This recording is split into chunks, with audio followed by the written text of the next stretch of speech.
All right, it's Saturday morning, almost 7 a.m. here. We're going to make some pizzas and some pretzels today. I made a second dough. As you can see, this is just a big pizza dough thing here. It's risen at least 50% in the refrigerator, if not even almost, yeah, probably about 50%. We're going to make this pizza dough right now. We're just taking this out of the oven. So the first thing we do is we take our dough out, let it warm up just a little bit. Turn on our oven. Let's see. For pretzels, I usually go 475. Doesn't really matter, for about 20 minutes, but I guess since I'm going to make pizza anyway, I can just leave the oven at 500. We can do both, and then I'll just make pretzels will probably go about 18 minutes then. That's all at that temperature. Not a big deal. What do we need? Well, we're going to get we're going to show you in a minute how we're going to cut up the pretzels. We're going to get the little baking soda bath ready, and then we're going to get the trays out here where we're going to just pour a little extra virgin olive oil on them. Get our salt on the side ready. We'll get ready to throw them in the oven here in a few minutes. And we're also going to make some pizzas. Let's take a look at the dough. This is what it looks like when I just took it out of the refrigerator. It looks nice. It's got a nice shape, smell to it, you know, it looks good. We're going to let this warm up here for about an hour and a half is what I like to typically do with my pizza dough. The same time that I turn on my oven, I take out the dough, so it makes it very easy and convenient to remember. And what this does is it allows you to stretch the dough a little bit easier when it's warmer. It's just easier to work with without breaking the dough there and making it, you know, easier to stretch, especially if you want a thinner crust pizza. So we'll just put this back on here so we don't get any like dust or hair or whatever flying around. And then we're going to show you how to make a quick pizza sauce. And at the same time, I'm also going to be getting some of my other things ready. What do we use? We use a tomato sauce. We're going to use some different cheeses, mozzarella, provolone, Parmesan, Romano. Unless we do a 5-cheese white ricotta, and then we'll use some of that too. And blah, blah, blah, blah. We already got some pepperoni, and we'll do some sausage. We're going to show you how to work the pizza peel, how to stretch out the doughs, throw them in the oven, what kind of time frame they look like. We're also going to see that one of your essential tools is having a nice pizza stone, which I keep in there at all times. This is 3/4 inch Fiberment baking stone that I had made and cut. I mean, other ones will work, but a nice thick stone retains more heat and it's less likely to crack. Anyway, we'll come back to that in a minute. Okay, so we open up our can of tomatoes here, and first thing we're going to do is, what kind of tomatoes are we going to use? Simple whole peel tomatoes. This is like a generic brand. I don't actually use San Marzano tomatoes. I don't think anybody has to. I'm sure they're great. I mean, I've tried them before, but honestly, when you learn how to cook and learn how to make things right, you don't have to get like crazy with like some of these exotic products here, but it is fun to try them. This big can right here is about 4 of your typical 28-ounce cans. Since I'll make half a dozen pizzas at a time, I just use a big can like this, and it's probably about enough to stretch between maybe 6 large pizzas there, depending on how much sauce that you like. So first thing we're going to do with this product is we're going to take this out of the can. We're going to drain it in the sink. So we're going to rinse off all this citric acid and things like that that's off these tomatoes, and we're going to rinse them off. And after we drain that out, we're going to take that, we're going to squeeze out some of this extra, basically, seeds and things like that and juice that's inside here. Now, you can save this. Some people do that, and that's totally fine. But what I prefer to do is make something that's a little bit richer, a little bit more flavorful. And I'm actually going to make a marinade, which is basically oil and vinegar and salt. And this is going to hydrate back into the tomatoes after we squeeze them out, so that it will add a little bit more liquid and it'll give it a little bit more richness and flavor. I like that salt and vinegar, besides the sugar. The garlic, the Italian seasonings, we're going to use like oregano, maybe a little thyme, you know, maybe even some Parmesan Romano cheese for flavor. That's basically what's going to go inside of our tomato product here. Now, what I'm going to put in is a little bit different, but basically for every 28-ounce can of tomatoes that you're going to process and use, you're probably going to use like maybe a teaspoon of salt, teaspoon of sugar, a couple cloves of garlic that you're going to saute, crushed or chopped up like fresh, in a little extra virgin olive oil. Maybe 1 if not 2 tablespoons of olive oil per can that you're going to use. And the same thing with the red wine vinegar. Same amount probably of the Parmesan Romano cheese that I'll put in there, about 1 teaspoon. And 1 teaspoon of oregano, which it's dry, we're gonna crush it to release the oils that are in there. And dried oregano really preserves really well. There's no problem with that, using it. And maybe, I mean, you can put in a little crushed red pepper if you like it. I like it, my wife doesn't. And I might use like maybe a teaspoon of, I'm sorry, like maybe like half of a teaspoon or even a quarter teaspoon of just a little bit of like ground thyme, maybe.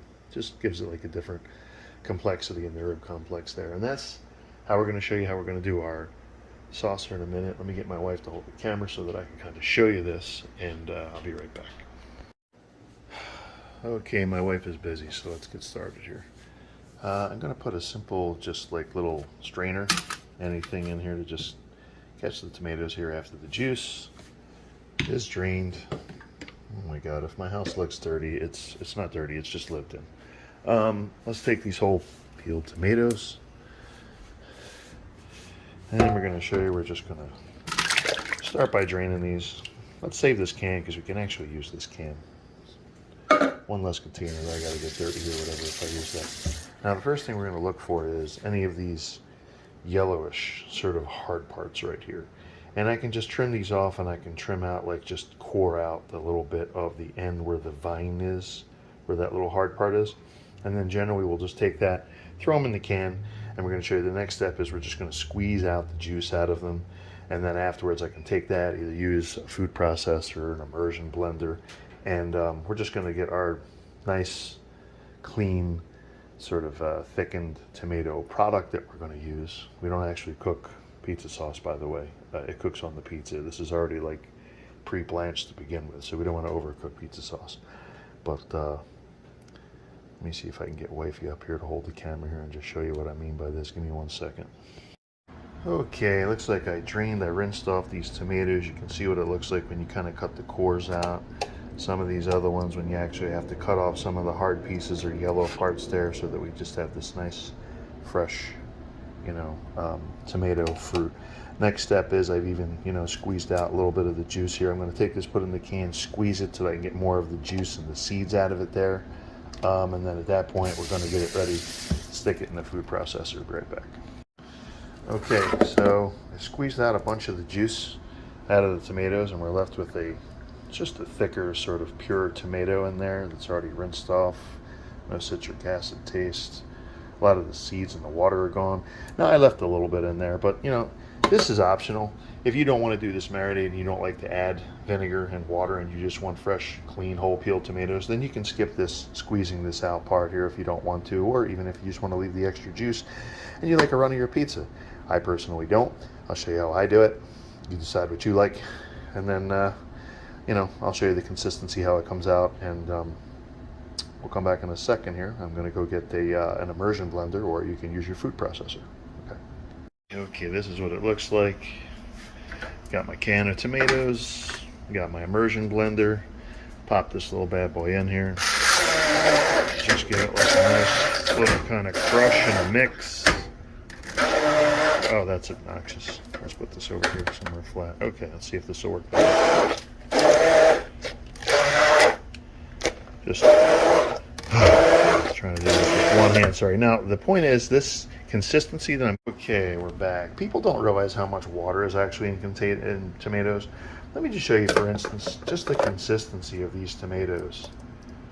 This is not only good, but we're actually going to add some oil and vinegar to that, and that's going to thin that out. So this is not wasting the juices or anything like that. It's got a little bit more water than you need for this. Okay, next step is to this 4 cans of 4 28-ounce cans, or this 1 big can of tomatoes. Basically what I'm going to do is I'm going to add roughly 4 teaspoons of sugar, kosher salt, Parmesan Romano cheese, crushed dry oregano, maybe a teaspoon of crushed, powdered thyme, and I'm going to add 1 to 2 ounces based on your preference. I like it a little bit thinner, and I like a nice little tang, so I'll put in about 2 ounces of red wine vinegar in this. And another reason why you want to drain the tomatoes, I want to get that rich flavor in there rather than the water.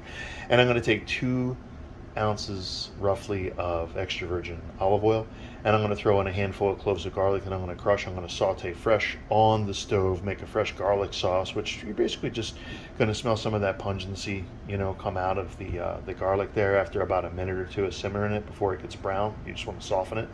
And then I'm going to take that and I'm going to pour it into this, and we're going to stir that up, and that's going to make our fresh pizza sauce that I make. Now, there's various pizza sauces that I use. This is just one of them. This is to give you an idea. It's a good reference point, one that I go back to a lot, one that I like. Ideally, you want to do this like the night before, at least a few hours before. We're running a little late. I'm going to make pizzas in a couple hours here, so we're going to do this like kind of right before because I just was tired last night, but this is still going to be good. Okay, I'm going to put the spices in here and stuff, and we're going to stir this up, and we'll see what this looks like. This? Yeah, okay. So we have all of our ingredients except the oil and garlic that we put inside of this that we're going to stir up in a minute. I'm going to show you. I took, I don't know, a handful of cloves here I'm going to crush up. You don't probably need this many. I would probably say, I don't know, maybe for this much sauce I might use maybe an ounce. And ordinarily I might chop these up more. I like a little bit of chunky bits of garlic, so after I crush it slightly, peeled garlic, just going to go this way. I'm just going to put this in the oil here.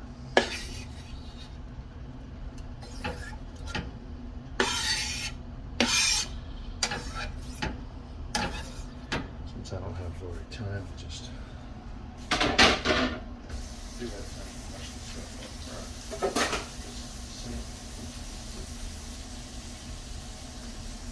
Washed off. This we said was about 2 ounces of extra virgin olive oil. Generally I use just enough to make sure that it more than coats garlic. At this point we'll turn this on a low heat, and we're just going to create a garlic sauce here. Okay, and just let that kind of simmer a bit there. Alright, and as you can see over here, okay, well, we'll just come back to this in a minute. What? It's on 6. That's it. Okay. We don't want it to burn, we don't want it to brown, we just want to kind of soften it. You should be able to get this little thing where you should be able to, I don't know what they call this, wafting, lifting, whatever. You want to be able to, start to smell the garlic. You'll know that it's releasing the oils in there, and that's what we want.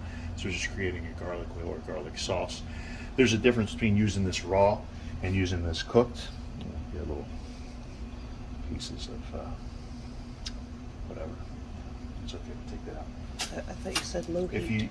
That is low enough. That's good. You can do this at whatever, somewhere around 50-60% power. This is a lower burner, so I can turn it up a little bit higher. We'll make the garlic sauce here in a second, and we'll speed this up just a little bit here for the sake of argument. Just get the oil warmed up first. Raw garlic is going to give you a different flavor. If we used raw garlic, we would definitely use less because it's going to be sharper, more pungent. And what I don't like about using raw garlic is as it sits in the refrigerator, it's going to absorb that in the sauce, and it's going to become overpowering at a certain point, and it's going to make your sauce pungent, and it's not going to have that good flavor. What I like to do is get these medium, mellow, sauteed garlic notes in there. That it's a little bit softer. I could use a little bit more of it. It's a little bit more pleasant. It's a little bit less pungent and sharp, and it's just really enjoyable. But you can try that for yourself and see what kind of, turn this down a little bit, see what works for you, and see what you like. Now, what I recommend is also, there's not one way of doing things. So after we make this garlic sauce, keep the garlic sauce on the side separate if you want. Drizzle it on top so that we have this layered effect of things like jumping out and biting you, when you bite into a slice of pizza or anything for that matter. We don't have to make everything like a soup where everything's thrown together. Now, I will throw this together today for the sake of argument, and at times, other times, I might just have some separate and I'll drizzle it on top so that the sauce will just have that vinegar and sugar, with the salt and the herbs there, without the richness of the oil, and we'll do it like that. Yeah, it's starting to come through here. I'll give it like maybe like another 30 seconds to a minute, and that's going to be done. We'll turn that off and we'll stir this all up. And while we're doing this pizza sauce and getting this ready, we're also going to be able to start making our pretzels here, which we're going to do right before we're going to throw in the pizzas.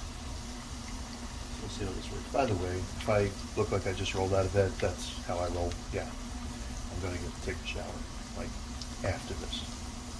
Blah, blah, blah, blah, blah. Okay, we can probably turn that off. We don't want to wait for it to start to get brown. This I like to use on my 5-cheese white ricotta pizza, by the way. This is like really good for the garlic sauce topping on here. People really like this, especially when I have whole cloves of crushed garlic. I'm going to throw that onto that pizza there. Is just really, really good. People love that. Yeah, as soon as I see it look like it's starting to get maybe like dry or something like that, or brown in any way, shape, or form, even some of the smaller bits, I know that it's starting to get to that point where we got to take it off there. And when we put this in the sauce is a little cooler, so it's going to cool right down and we'll stop cooking anyway. This is probably good. So, in here. So we got everything here together.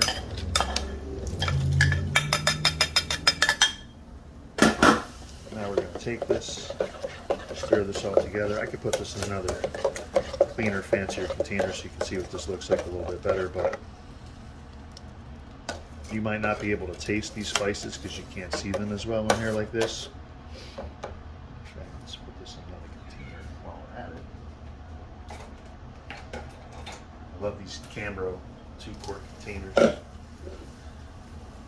Okay.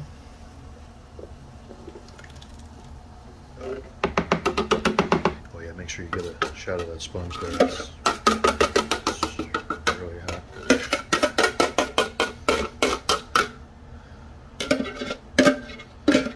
You can get a spatula for this, or stick your hand in there. I don't want to get garlic all over my hands right now though, or something like that when I'm going to make other foods though at the same time. Alright, so here. Now, as you can see, this is really nice, well incorporated. Even though there's oil in here, you can't really even tell. This is going to have like a nice flavor to it. That's going to be our pizza sauce. Put this off to the side, so we're ready to do this project. You could put it in the refrigerator. It's best to let this sit a couple hours if not overnight, but whatever. Okay, so now, cut. Ready? All right, the oven is preheated, about 500 degrees, 475 is fine. We got our dough right here. You want to take a look at it? That's what our pizza dough looks like when it's just like one kind of glob thing. It's a little bit easier to stretch and to work with if we let this warm up just a little bit. So it's been about 45 minutes, close to an hour now. And this is ready to kind of just get out of the container. I'm going to put it on the counter. Now, there was a time when I used to like flour the container, the work area right here, and flour the dough. And you can do that, and that's fine. But you don't have to. I'm going to show you this. And you get used to your dough. I'm going to take this recipe and I'm going to quarter it several times. All right. So I'm going to end up with about 16 pieces of dough. So we quartered it once.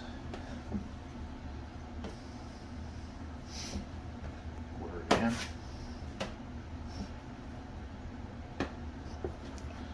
Separate these a little bit. Do that one more time, so we're going to get about 16 pieces of dough. Really comes in handy having a nice bed scraper like this as opposed to those little plastic bowl scrapers to do this kind of a job here. Now at this point I can flour my work surface and these to be able to get them to not stick as much, both to the table and when I'm going to do like a simple knot. But here's the thing, I don't need to waste flour now to make a mess, so it's actually cleaner. Just going to roll these out just a little bit, so give them a stretch. Simple little rope and a simple knot. And if the dough is still a little cold, it's not going to stick too much, so you can get away with doing this without the flour. Just a little cleaner, less messy. If it sticks, just use a little bit of flour, sprinkle it on there lightly, and you're good to go. Now this is what we're going to use for our garlic knots. We have more elaborate knots that we use if we make a bigger piece of dough. I'll do more of a different braiding knot, but this will work.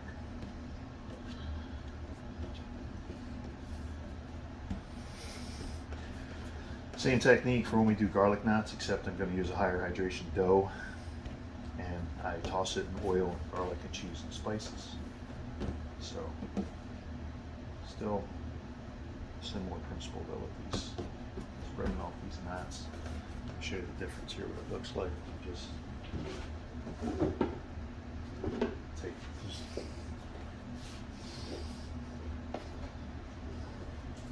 little bit of light flour. Just don't like to get too messy here, but whatever. Yeah, a little bit easier to work with. And it'll pass through here. That's sticky.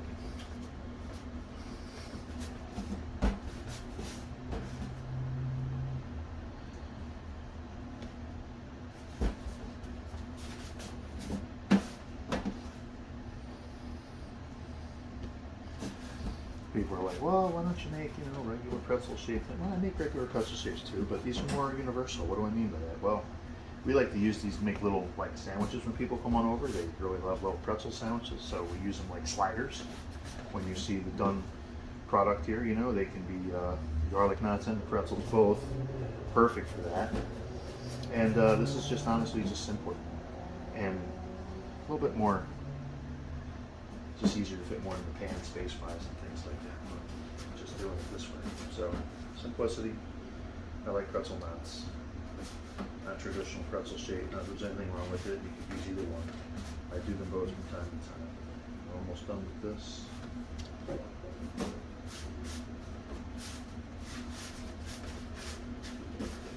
How easy this is. People don't have to get like, oh, my pretzel knot, it looks ridiculous. Well, then just, instead of making regular pretzel shapes, just simple knot. There you go. Now, take this, you're done, get it ready. Our oven's already preheated, you said. So now we have about 1 quart. For every quart of water, you're going to have a 1/4 cup of baking soda. So this is basically 4 quarts, so 1 cup of baking soda. Now what we're going to do is I'm going to pan fry these pretzels. And how we're going to achieve that very simply is I want to be able to have some oil in the pan so when it's baking it's also frying at the same time, if that makes sense. It's going to absorb the flavor of the extra rich, extra virgin olive oil, and you want just enough so that you can get the pan just like lightly coated. That's enough because when these pretzels go in here, it's going to actually sit a little bit higher up this oil layer. So if I can get this to the point where I don't see any dry spots, that's more than enough. So we don't want to waste it. You probably could do 2 batches with this oil before it's going to burn or anything like that. I typically don't, but if you want to worry about saving money. All right, let's gradually put this baking soda in so that it doesn't bubble over on you.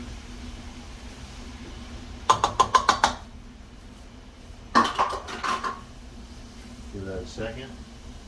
This doesn't actually have to get like crazy boil, so just enough that it's going to sit in this bath because it's going to change the pH of the dough and it's going to create a skin on the dough, if that makes sense. Kind of similar to what we do with bagels, except you don't use the same ratio. There's a lot less baking soda when we do bagels.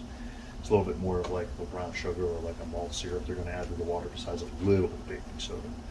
So as long as these can sit in this hot water here for about a minute, they're going to be good to go. And once in a while, I'm just going to give them a little, just keep the tops coated, keep it even, and that's good. And if this gets to the point where this starts foaming up and bubbling, just kind of turn the heat down so that you don't make a mess. And you should be fine here. And we're going to put these on the tray, throw them in the oven at 500. I do them about 18 minutes. Before 75, I do them about 20 minutes. And what that means is they go on 2 different levels at the same time, and then I rotate them halfway at like 10-minute intervals or 9-minute intervals today because we're going to do them a little bit hotter. This way they just get a more even bake where I rotate the pans both on the levels as well as rotate them when I eat at the same time. Even though that I have a convection oven and there's a fan in there is still going to be hotter spots than others in your oven. And you just want to get an even bake. It's a good idea to do that. So I just eyeball this. I don't actually put a timer on or anything like that. You know, if it's hotter and it's real foamy and bubbly, it's a little bit quicker. And if not, like this, when I put it in, you know, when it's kind of teeing the waters here, it's not really bubbling up. I just let it go maybe a few seconds longer. So after we get this going, okay, good enough. We get something here just to kind of drain the excess water out of it. Throw these in the pan here, very simply. How easy this is to work with.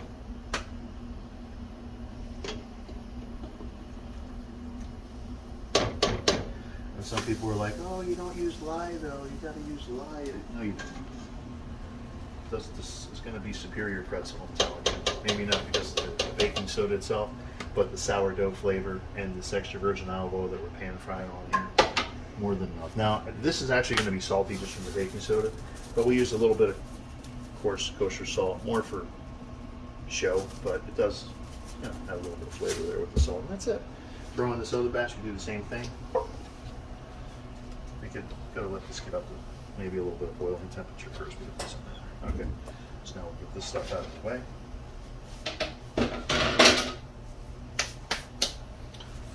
This here. Let's go for a minute.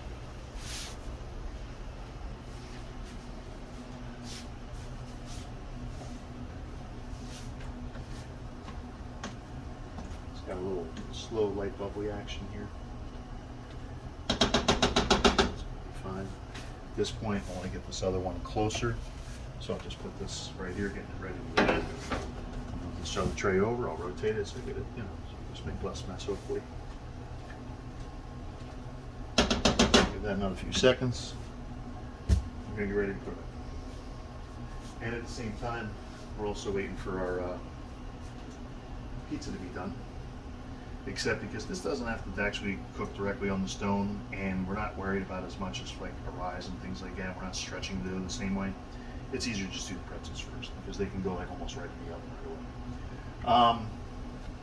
When it comes to the pizzas, yeah, we like to be able to get a little bit warmer dough so we can get more of a stretch here. And by the way, when I leave this dough in the refrigerator for like say 2 to 6 days, anything after about 6 days, it starts to get, from the acids, it's going to start to break down, and it's going to get harder to stretch without ripping the dough. So this is perfect when you have leftover pizza dough in your refrigerator at all times.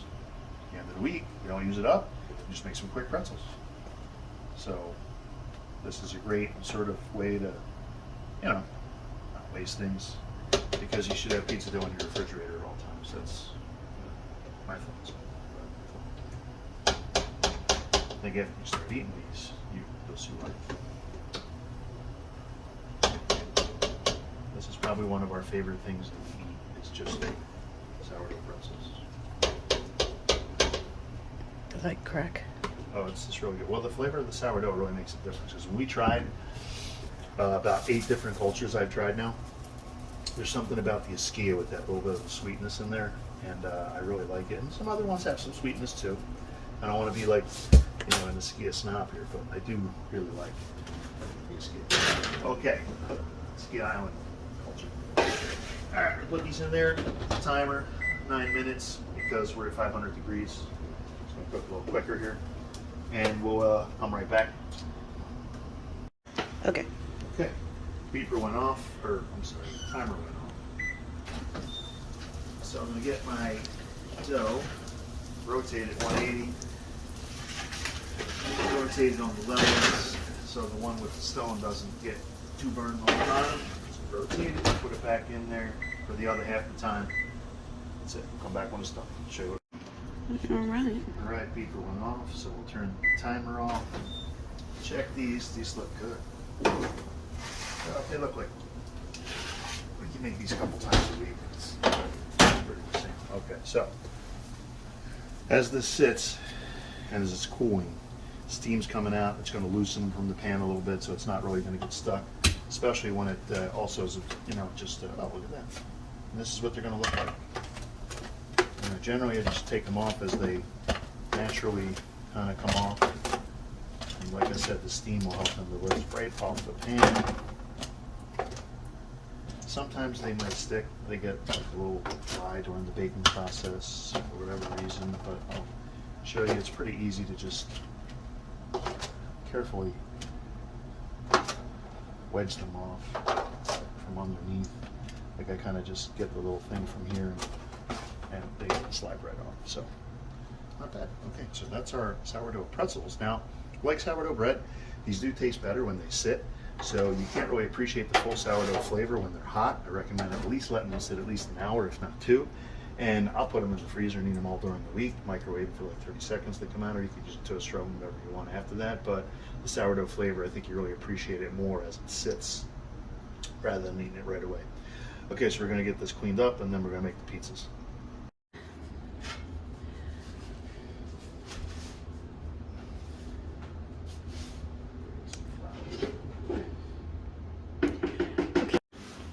Ready? Yes. All right. Time to make some pizzas here. First, let's talk about the 2 different types of peels. There are wooden peels, which I like and I used to use in the past. The only problem with the wood peels are when they get wet, they can warp. So they're a little bit less flexible compared to these compressed fiber wood peels, which are more expensive, lighter weight, little slimmer, lower profile, I guess. And what I like about this is you can cut the pizza if you want to on it. You can serve it all in like one peel. I really like these a lot. I wouldn't go back to the other ones. Now, if I was going to cut a pizza on a peel, I would not want to use something like the metal ones, which are sharper and they cut better. I wouldn't use that on this stuff. I would probably use something like you can get these flexible polybicarbonate ones. This would be possible. However, I have gradually gravitated toward these rocker style blades because when you push with these peels, you tend to push the cheese and the toppings away from the pizza and it gets moved around all over the place, especially the more it's on there and the higher the toppings are. Where the rocker style blades, which I really like because not only do they have a hook to hang it on with, but they got a little plastic cover here. The rocker style blades just work easier and better and they make less mess. I really gravitated toward this. But I will say this, there's a different peel that I'm going to use to put the pizza on than I use to take it out of the oven with and to cut it with. And the reason why is when you put pizza in the box, you tend to sometimes cut into the box, or in the oil and things like that gets into the box, gets a little leaky, a little messy sometimes, okay? Or maybe you just don't cut it like just enough because you're afraid to cut it really well because of that same problem. So I've kind of gotten away from using these, I don't know what you call them, wheel style cutters, and I pretty much just use this. Now, steel peels are really good for not only getting the pizzas out of the oven, but also I can cut them directly right onto this. And then it's easy to just put it right into the box and I don't mess the box up at all. And I really like that for that purpose. These are really inexpensive to get and they'll last basically forever. So you definitely want to get yourself a nice metal peel for that purpose. I'm going to show you how I'm going to do that. But I just like to kind of keep these nice so I don't actually cut them on this peel and I actually just serve the pizza. Well, not serve the pizza. I guess I place it in the oven. So these are really nice. So generally you start with a little bit of a little dusting and you want to rub in some flour into these compressed board peels. Not because it is sealed because it's not going to allow liquids in here, but I don't think there's like necessarily pores because it's sealed at this point like a regular wood board would be. But as a baker, you know flour is your friend. You don't want to chintz on the flour. So let's get this started here. So what do we got? We got our dough. Remember, we talked about smooth side is up. That's the one that's actually going to be on the peel. Put a little flour on here just so that I can get this out and work with it gently. I want to remove this. This has been out for about 2 hours now, so it's really soft, easy to work with. Got this in a little dusting of flour here, and I can tell which side's my smooth side and the other side. Take this out, and we want to try to keep a little bit of a crust border here if you like a bigger crust like I do. So we're going to gently just pat down from the center, and you're going to be able to just gradually creating a larger circle by expanding out the edges, if that makes sense. The center, you don't have to worry about it so much. That's going to spread itself out. So after I get it to a certain point, when I'm loosening this dough up like this, I'm going to dust that side, that's the top side, smooth side. That's the one that's actually going to be on the peel.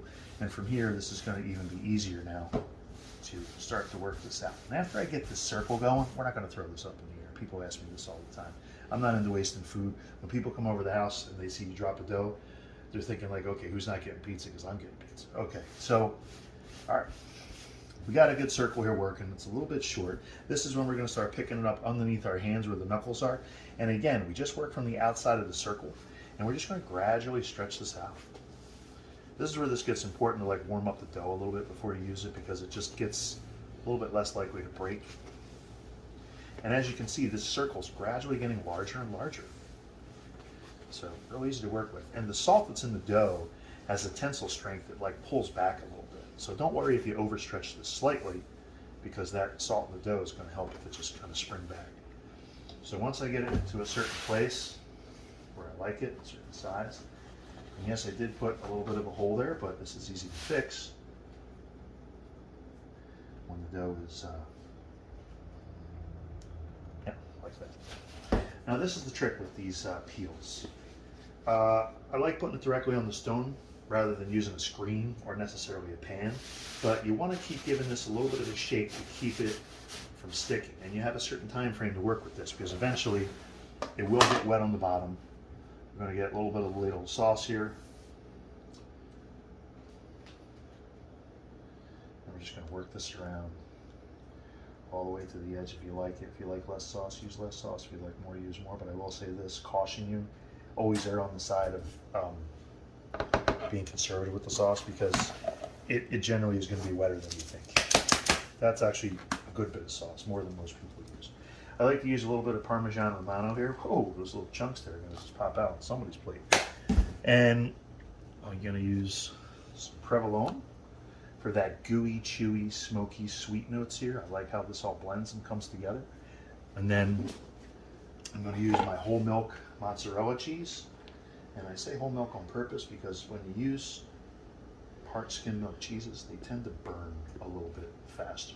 If you are going to use part skim milk cheeses, not that there's like a problem with it, you're just going to want to pre-cook your crust with the sauce, maybe like 5 minutes first, like halfway or something like that, so that when you put the cheese on, you're going to be less likely to burn the cheese, if that makes sense. So there is some flexibility there with that.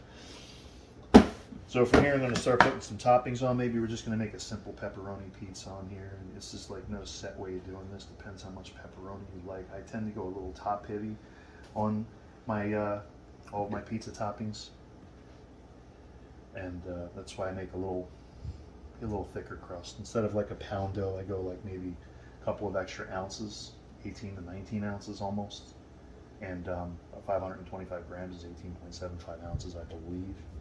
And yeah, just, people like it. They say all the time, like, "Oh, you put too much topping on. I get to take some off." No, I'm just saying, put too much topping on. It's like, okay, well, you want it or you don't. All right, so now we got this going. And again, I want to make sure if I can't slide this on the peel, I'm not going to be able to get it out of the oven, and I don't want to make a mess. So with this one, I personally, when I do like pepperoni, I tend to like to use a little bit of extra oregano, and I like to crush this up so you can release the oils in the oregano. Just gives it a little bit of extra color, flavor. Looks nice, smells nice. And another thing I like to do once in a while is, if you like garlic, this is not a bad idea to try this. If you want to just do like a little bit of granulated garlic, just right on the edge right here, on the crusts. So it gives it like a nice charred garlic smell when it comes out, and like a nice little complexity there. Not overpowering the whole thing with it. You're just kind of putting it on the crust here, whatever. I don't know. Something that I do, I like it once in a while if I do like a pepperoni pizza. Okay, now we're going to introduce this into the oven. We're going to use this technique where we're going to slide it gradually and then pull back at an angle, maybe like a 45 or maybe a 30-degree angle. I'm not really sure. But generally, you start by getting this going, making sure that, okay, we're good. This is it's going to be able to release from the peel, and you'll see how this looks. Hold this at the neck when you put it in, because it's the strongest point for you to grip it. On I'm going to use the back of the stone here to get it ready. And then as I start gradually, all right, drop a piece of pepperoni back here. And you will see people, pizza people have these burns from exactly just what I did.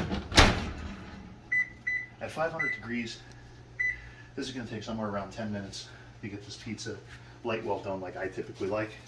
So we're going to come back here and look at this in a minute. But in the meantime, I will actually rotate that once or twice to give it a little bit of an even browning. So in a couple minutes, I'll check that and do it, but we'll show you what this looks like when it comes out. We'll use the other metal peel. We're going to show you how to cut it, put it in the box. Really simple. It's like not brain surgery. Okay. Okay. Okay, we're here 10 minutes. The oven went off at 500 degrees. This should make a pizza. It's going to look something like this. All done. I'm going to go get my peel right here. I can cut this right on the peel.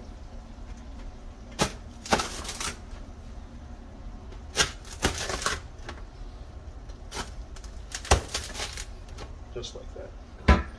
Less mess. Pop this right in your box. Well, sort of. It'll be okay. All right. Now we did one that I like to do with my pepperoni, and I guess since we're here, we might as well film me doing a sausage one. Sausage, I typically like to add some fresh fennel seed on top. Well, I wouldn't call it fresh. I guess it's dry, but it's just really good when it releases that sweet anise in with the sausage. Unless we do like, we'll do another one with pepperoni, sausage, and mushrooms. And by the way, when you do mushrooms, I don't like when you go to a place where the mushrooms get dry and shriveled up and black, because it does that in the oven. Unless you protect it by tossing it with some extra virgin olive oil and a little salt. Then when it does, it really keeps in a lot of that moisture, and it's plump and juicy and really delicious. I'm gonna show you how to do that in the future. I don't have mushrooms right now. We'll do another one in the future. We'll show you that and a lot more to come. But right now, let's do one more pizza here. We'll just do a sausage one, see what that looks like. This one looks really good. Sure. Okay. Okay, we're back. Let's redust our peel. I wiped it off before so that we don't have anything that's like sticky, because that is not a good thing for when we're trying to slide these pizzas on here. Use a little bit of extra bench flour when we're doing this. It's not going to hurt anything. Come right off the pizzas anyway. Let's grab another dough ball. Like I said, these been out for about 2 hours. Nice and soft, easy to work with.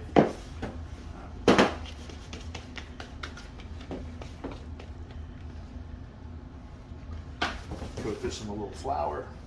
Get it started. Same thing, you know. Pat it down here from the center. Try and keep it across the border. We're going to work our circle out there a little bit at a time, making the border intact. Flour it up. Hold this over. Again, we just continue on the other smoother side now. It's going to go basically against contact with the peel. Start using the back of your knuckles and your hands right here, just gently. The softer the dough is, the faster and easier you can work with it. Just kind of be mindful what you're doing. The center stretches itself out as it hangs down like this, so just concentrate on just gradually increasing your border outward in a circle. And this looks like we're in business. This will help get rid of air bubbles or anything like that. We're good to go. We got our pizza sauce again. Maybe a ladle or a little bit less. Oh, we got those chunks of fresh garlic. That looks and smells so good. You can't, it's a shame you can't smell this. You can see it, but you can't smell it or taste it. At least not yet. Maybe one day when we come over. We'll see. All right. So this one again, Parmesan Romano, and you can use good Romano cheese. This is just what I got on hand right now. I'm not like a cheese snob, but well, actually, maybe I am. But nice mild provolone. You can do sharp if you like that too. Again, we're back. Bench scraper cleans off this in between so that we keep everything clean and dry. Whole milk mozzarella again. Don't let this get out and get funny too. Here, we'll put this away like in between if this is going to sit out for a long period of time. If you like extra cheese, that's great. So do I. Now on this one, I usually grind up sausage or I slice it thin. Today it was hot because we just made it fresh, so it's like, bear with me. This is just what it looks like. Today we're doing like chunky sausage. We're just going to eat it. It's going to be great. It's going to be so good you're going to cry.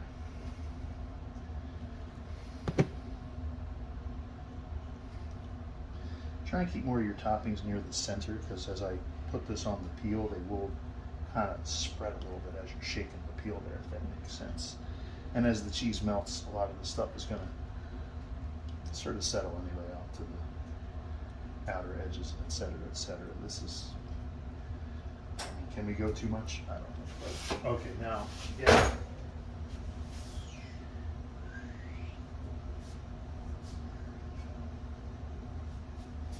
Some whole fennel seed, and this is really good because the oils will mix with this and it will release those flavors like almost instantly when we put it in the oven. It smells and tastes so good. So with the sausage, sometimes I like to do like some onion. One day I'll show you how we'll do this sweet and sour onion marmalade, which is really good that I make. It's like onion jam, they call it. It's great stuff. One of my favorite pizzas, bacon, roasted garlic, and that onion jam. Okay, this looks like it's ready to slide on here. Keep working it. I'm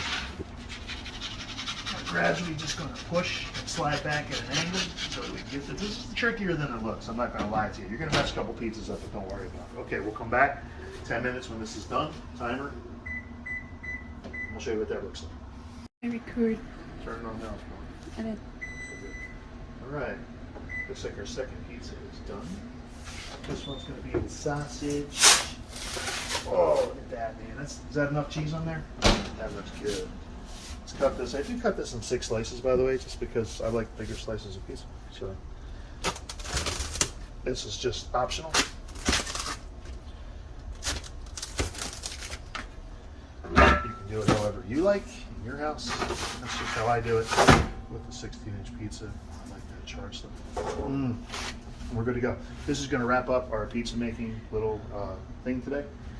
We did sourdough pretzels with our pizza recipe, and we did New York style sourdough, 65% hydration, about 1 to 1.5% salt and sugar ratio. We're going to list the ingredients and some instructions in the video in the little header there when we're done with this.